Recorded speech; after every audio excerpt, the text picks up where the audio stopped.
धर्म की, सत्य की जीत होती ही है और सत्य की जीत हुई है। मैंने कहा था सत्यमेव जयते, सत्य कभी पराजित नहीं होता और जो सत्य था वो मेरे साथ था और मेरी विजय हुई। मेरी विजय क्या, भगवा की विजय हुई, सनातन की विजय हुई, राष्ट्र की विजय हुई, विधर्मियों का नाश होगा और नाश हुआ है, यह सुनिश्चित था, जो हुआ है। मैम 17 साल लगे इस पूरे चीज को, बहुत कुछ झेला, बहुत कुछ कष्ट सहा, बहुत कुछ किया, लेकिन देश के लिए जो भी कर सकते हैं करूंगी, किया है और आगे भी करती रहूंगी।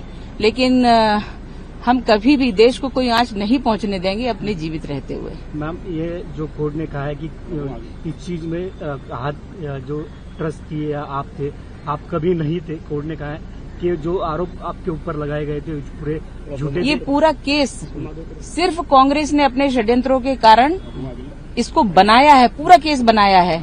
और जब कोई चीज बनावटी होती है तो उसमें आधार नहीं होता और इसलिए इस केस का कोई आधार नहीं था। विपक्ष जो कांग्रेस ने आरोप किया था उनको क्या कहेंगे? कांग्रेस तो विधर्मी है। कांग्रेस हमेशा आतंकवादियों के लिए रोती है, हमेशा उनको सम्मान सूचक शब्दों से का प्रयोग करती है, जी लगाते हैं, साहब लगा के बात करते हैं। और जब भी हिंदुओं का कोई काम होता है या देश की कोई बात होती है तो इनको विरोध होता है और इसलिए कांग्रेस कभी देशभक्त पार्टी न बन पाई है न बन पाएगी।